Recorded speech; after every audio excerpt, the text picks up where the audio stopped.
Bonjour, je m'appelle Dr Marie-Claude Desrosiers. Aujourd'hui, je vais vous montrer la technique de base et vous donner quelques conseils pour vous aider lorsque viendra le temps de traiter l'otite de votre chien. Christine et Orlando ont gentiment accepté de m'aider pour la démonstration. Comme vous pouvez le constater, nous avons placé Orlando sur une surface élevée. Cela nous facilite la tâche, surtout pour les petits chiens et les chiens de taille moyenne. Les grands chiens peuvent rester sur le sol, mais il faut les placer dans un coin pour les empêcher de reculer.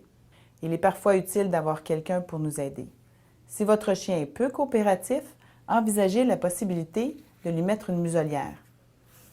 Avant de commencer, assurez-vous de lire le mode d'emploi du produit et de savoir combien de gouttes vous devez appliquer dans chaque oreille.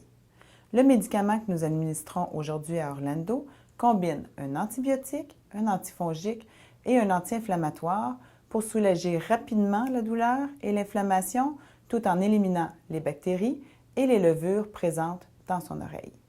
Votre médecin vétérinaire vous a peut-être recommandé de nettoyer les oreilles de votre chien avant d'administrer le médicament. C'est toujours une bonne idée, étant donné que certains antibiotiques deviennent moins efficaces en présence de matières organiques comme du cérumen ou du pus. Idéalement, vous devriez attendre 1 heure entre le nettoyage d'oreilles et le traitement, sinon vous risquez de diluer le médicament et de rendre le traitement moins efficace.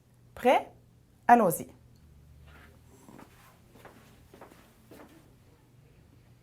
Demandez à votre assistant de placer sa main sur le museau de votre chien pour garder sa tête bien droite et non penchée vers l'arrière, ce qui est une erreur fréquente.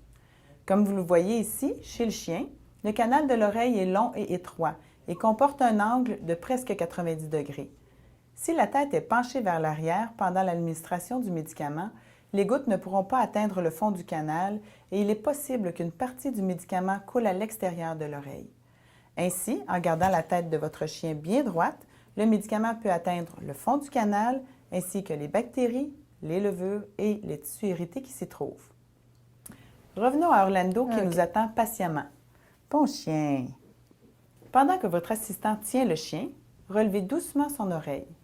Placez l'embout dans l'ouverture du canal en faisant attention pour qu'il ne touche à aucune partie de l'oreille. Appliquez le nombre de gouttes recommandé. Massez la base de l'oreille, là où il y a le cartilage. Cette étape favorise la distribution du médicament jusqu'au fond du canal. Vous devriez entendre le bruit typique que fait le liquide qui descend dans l'oreille. D'ailleurs, beaucoup de chiens aiment bien cette étape. Continuez de masser pendant quelques secondes, puis lâchez l'oreille.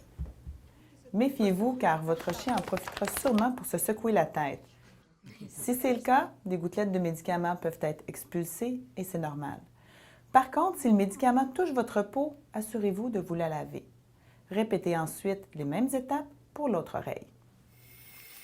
Lavez-vous les mains quand vous aurez terminé.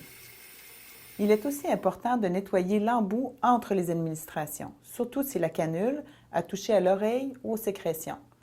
Dans ce cas-ci, l'embout peut être retiré pour faciliter son nettoyage. Pour terminer, félicitez votre chien et donnez-lui une gâterie. Comme vous devrez administrer le médicament 1 ou 2 fois par jour pendant toute la durée prescrite par votre médecin vétérinaire, vous voulez faire en sorte que l'expérience soit positive.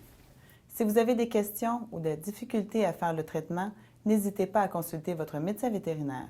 Enfin, n'oubliez pas d'amener votre chien pour un examen de suivi afin de confirmer que l'infection est bel et bien guérie. Bonne chance!